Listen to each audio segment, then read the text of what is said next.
Welcome back to the channel. Welcome back to the divisional wrap-up videos going into Season 10, where I go through every division and every team and let you guys have a closer look to every team so you guys can pick your favorites.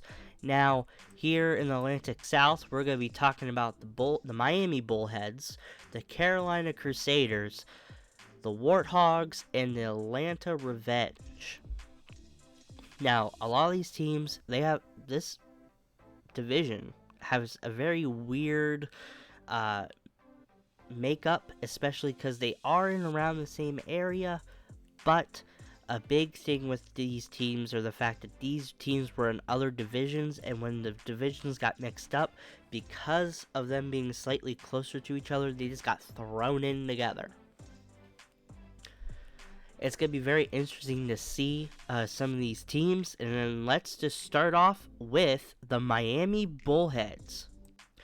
What the story that the Bullheads can tell. Now, they run the spread single back offense, and their best player on offense is wide receiver Ed Council. He is the #1 wide receiver in the league. And then on defense, they run a lot of 4-3 hybrid 3-4 defenses like the Dragons. And they have Filiberto Fajaro, who's one of the best 3-4 DNs in the league. They were established in 1990, and the height of the college near there being really good. And the Bullheads are ferocious, especially on offense, but they do fall behind a lot of other teams, and let's look into why. The Bullheads are a what-if story. Years ago, the Giants won a championship, and their quarterback Al Frills decided to go, see ya, I want some money, and he left and went to Miami, where they overpaid him to this day, where he's still the #1 paid quarterback, even though there are tons of quarterbacks better than him. Now, they are a what-if story. Like I said, they grabbed the championship-winning young quarterback Al Frills, and they went hard on offense. Like I said, they already had Ed Council, they already had some great offensive talent, and they also had a good defense with Filiberto Fajaro. And the longer they went, the less talent they ended up having on defense due to their offense being so expensive. This means this team's stagnant and unable to beat teams like the Metal. And the worst part about it is they kept making runs to try to make to the championship, and just I think a year or two ago, they had a Cinderella season like the Dragons, where they went 11-4. They made it to the playoffs. They were about to make the championship game, and they ended up getting blown out.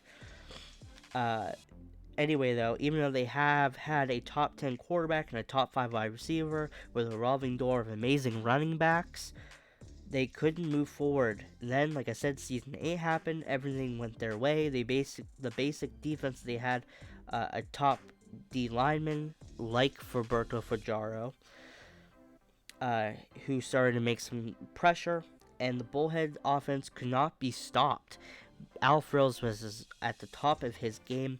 They lost in the playoffs, and ever since they've had a losing record. And soon, if this team doesn't turn it around, they might blow up the team completely. And then last year, Al Frills was good, but he looked unmotivated.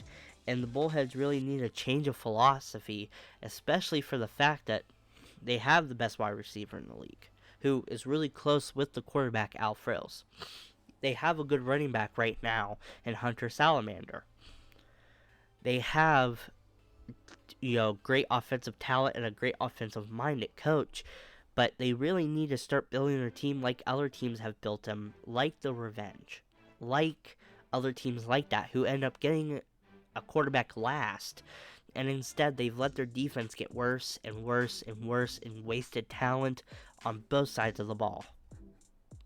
If you look at their offense, they have a good tackle, they have a good center, but then they have some massive holes at both guard positions and at tackle. You look at their receiving core, it's absolutely absurd. They have Darnell, who's a speedster. He's been in the league forever, and he's a good wide receiver. They have Ed Council, who's the best possession go-to guy wide receiver in the league, and in my opinion, he is the best wide receiver in the league. They have Wilburn Sosa, one of the best underrated route runners in the league, who made a name with the Stallions and the Walleyes. He is getting up there in age. He's never been the fastest, and he's lost even more speed, but he's good. They even picked up Hunter Salamander, who's one of the best receiving backs in the league. Like, this team is unstoppable, you would think, on offense. But let's look at their defense, and that's where it fails. Al Frills is an amazing quarterback, but the problem is when you have a defense like this, that's where you go wrong. Now they have a great D-line, especially with Fajaro and other ones. As you see, a good D-line. They have no linebackers, though. They have as bad as a linebacking core as the Giants. Their DBs, like Hong, who's way past his prime. He had one good year, which is the year that they almost made the playoffs years ago. He has not been good. And then you look at they have a good free safety, and obviously they have a good CB in Mills, who is untested, but he's going to be good, at least. But this team needs help. You know, they have a good quarterback, but that quarterback cannot be put in positions that this defense puts him in. You know, they made one playoff run back in Season 8. It did not go well. And then they, I believe, went on a championship run years ago when they first built this team with Al Frills, but ever since they've been nothing. Now let's look at the team that they constantly failed to beat, which is the Carolina Crusaders. They're a newer team. They started off with Kid Franchise at quarterback. They're the ones that drafted him. And they used him and abused him, and now he's been gone for years. And they have Rashawn Derricks, who's a way better quarterback than he ever could be, especially when it comes to accuracy. And he's not an offensive playmaker like Young was, but he's an actually good quarterback. He's also from the Discord. You look at Benjamin Hampton, who is also drafted by the Crusaders. They have a problem with holding defensive talent down, but they do run the hybrid 4-3 like the Dragons do. They run shotgun like the Dragons used to as well. You know, this is a copycat type league, but the Crusaders are really good, and they really try to make it like the Bullheads do. But I would say they even have a better offense, and let's look into the Crusaders a little bit more. Now, when they had Young, they were always in the top 5, and he got injured, and it looked like he may never be the same, so they let him go to the Lightning. And they use their great offense and have Rashawn Derricks. A big issue with the team is they built their offense, they have little to no defensive talent, and every time they build their defense, like in the first year they picked up Tyson Garrison, he's going to be gone soon, or is gone. I think he is gone. You know, they can't score points consistently. And what I mean is, they can score points consistently. They're a good offense, but they can't score 40 or 50 points every time they're out there. Especially because their seasons are always disappointing. They're always going 8-8, 7-9, sometimes 10-6. They're never making the playoffs, especially with the Bullheads always kind of being around there. The Revenge always being near the top. You know, the Warthogs stealing some wins here and there. It's really hard. And the Crusaders need an average defense, but with their offense getting older, they need to make some moves soon. Because their offensive line, who was a young, stout O-line with Chris Young, is now, even though they have the best guard in the league in Grimsey, it's kind of fallen apart, and let me show you why. As you can see, they have a really good offense. Like I said, with Grimsey, a good tackle, 2 good tackles, good guards, good centers. But one of the best receiver, Mims, is fallen off. Thomas has fallen off. You look at, finally, Tampa Moss, who was a good selection years ago, is 10 years in, and now, like, he's good, but no one ever talks about him. He's never in the top 10.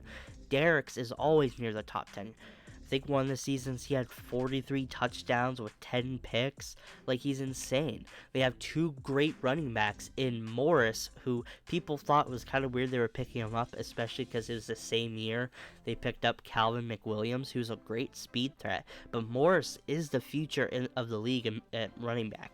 He needs a little more polish. He needs to be better at ball security, but he breaks tackles. He's an amazing threat, especially at being number 4. He's a great running back. But this offense is getting older, but you look at this defense, and it's just not that great. You have Crawford, who's eh. You have, the guy on the other side who's eh. You have Hampton, who's amazing at free safety. You have bad linebackers except for Morrison, who's constantly leading the league in tackles, but other than that, he doesn't really do much. They lost Garrison. They have a replacement in Calhoun, who is great. He's great. He's tall, he's very lean, he's speedy, but he's not stopping the run. They have an iffy D tackle like in the middle, and this team just really needs some help. It just seems like every time they draft someone on defense, they just don't take anyone else for a very long time. So I don't know. They're going to need some help soon, especially at linebacker. But let's look at the next team, which is the Warthogs. They are a struggling organization. They were established in 2010. They're very new. They run the heavy zone run, and what that means is it's like the flight almost, where they're going to try to have 2 tight ends on the field, less receivers, but the receivers on the field are going to be a little more speedy to make up for it.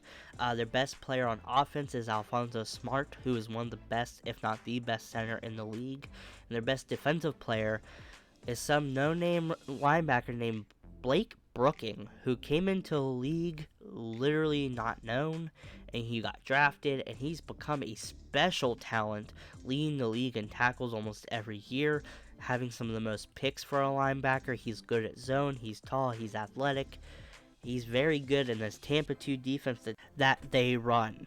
Now, let's look more into the Warthogs. They are a struggling organization who only became really good a few years ago, due to an array of free agent signings like Warren Tanka and Brady Vaughn at running back. But ever since after they left, they've been building through the draft, but they have with little to no results. They got a smart but busting offense and a below average defense. They keep struggling winning games. They try to pick up players that are best available, but they're trying to grow too many project players at once, and the team can be great. It's just they need better coaching and better ways to build their team up through everything. Let's look at their team a little more specifically. They have their old wide receiver, Pariah, on the left side, and they have Dudley Bobo on the right side. They're both extremely fast receivers, especially Bobo, and they have a good guard and good center, and a brand new rookie tackle who looks to be really good and can build throughout the years. They have a project quarterback in Woodley from the Discord. He is a great quarterback with good arm talent and a good mind, but the problem is in pressure he just isn't that great. And then they have an especially fast running back in James, and he is one of the fastest players in the league, like Houston Witt was. So you would think they would try to build off of that, especially in this heavy zone run type offense. But the problem is they just fall very short due to bad decision making and just bad gameplay in general. And what doesn't help is their defense. They have Bryant on the left side, and they have Brock Crane, who was a former Wolves D tackle who was built by Montana Young, in the middle of their defense. The problem is he's a lot older now and has lost a lot of his push. They have Blake Brooking at linebacker, but then you look and they really don't have anyone else super special on their defense. They really need some help, especially because the free agents they've brought in have not been great. And they haven't really drafted well on defense since Brooking either. So what they really need to do is really make this coaching staff better and really make these players better. But so far, not so good, and I really don't see them getting much better anytime soon. Now let's look at the last team of the video, the Revenge. They're one of the oldest teams, established in 1920, and they run the heavy run offense, where it's not just zone run. They run up the middle. They run, and run. With Rich O'Brien, especially at his age, they try to run up the middle as much as possible. And the even crazier part about this offense is the fact that they have the best quarterback in the league, who's also the best player on offense, in Patrick Anderson. And on defense, they have Zeke Freeman, one of the best defensive playmakers in the league. But with Anderson, what's crazy is the fact that they could throw every play. He's an amazing quarterback, but they do run the ball so much, they really savor him. Now let's look more into the Revenge. This team has done an amazing turnaround. They were at the bottom with a busting quarterback, and now they took their defense over and over in the draft, and they saw what the Wolves have done and the Meadow have done. They even stole big defensive upgrades like Zeke Freeman and others. And even with a bad quarterback, they got all the way to the championship game and lost to the Wolves. But since they got Patrick Anderson, the best quarterback in the league, the problem is their D-line has aged dramatically even in this few couple years, and they're going to need to upgrade that group soon. This team is the blueprint for the league, since they've been building defense for so long, and it is so stout. As you look at their offense, they have Salinas and Haley still at receiver. They're not great. They're average to below average. They have Oliveira and Terrell at tackles, both amazing tackles. They have O'Toole at center, and at tight end they have former All-Pro tight end O'Shea, who's probably the best tight end in the league. They also have, like I said, best quarterback in the league, Patrick Anderson, and they have Rich O'Brien, who has two roles in this team as an offensive coach and as their star running back, and he's been leading the league in rushing for many years now in a row, and it's due because of this team running the ball so much. It keeps it away from these bad receivers. They give it to O'Shea, make him block, they make him catch, they make him do whatever they need him to do. They have Anderson, who is one of the smartest quarterbacks in the league, that plays even better with the ball out of his hands as much as they do. So it's very interesting to see how this team runs. And you look at their defense. They've now moved Gerwin, who is an all-pro CB, who's kind of aged out now, to strong safety. They brought up their slot CB to the left side. They're probably going to replace that next season. They have Thomas at right CB, who's an amazing coverage ball hawking CB in Jacob Thomas. They moved their former strong safety Hugo Franco into outside linebacker.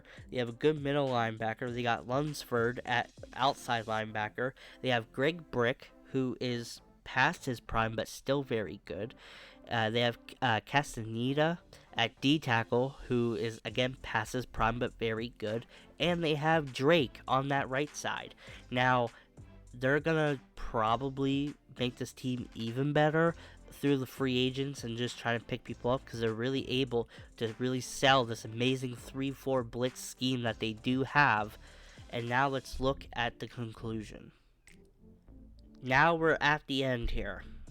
In conclusion, the Atlantic South is a really interesting division, especially with the Bullheads, Crusaders, the Warthogs, and the Revenge, all having the best parts being completely opposite or completely like each other.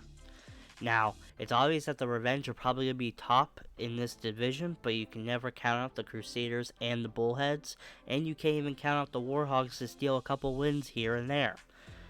If you enjoy these videos, if you want to put your name into the comments and get your player into the next draft, go ahead, it's open. If you want to go join the Discord, the link for it is in the description down below. And to help support the channel, leave a like, subscribe, comment, and or even help money wise if you want. It's not needed, but the Patreon link is in the description down below. Thank you guys for watching, and I'll see you guys next time with a Pacific Division. Peace.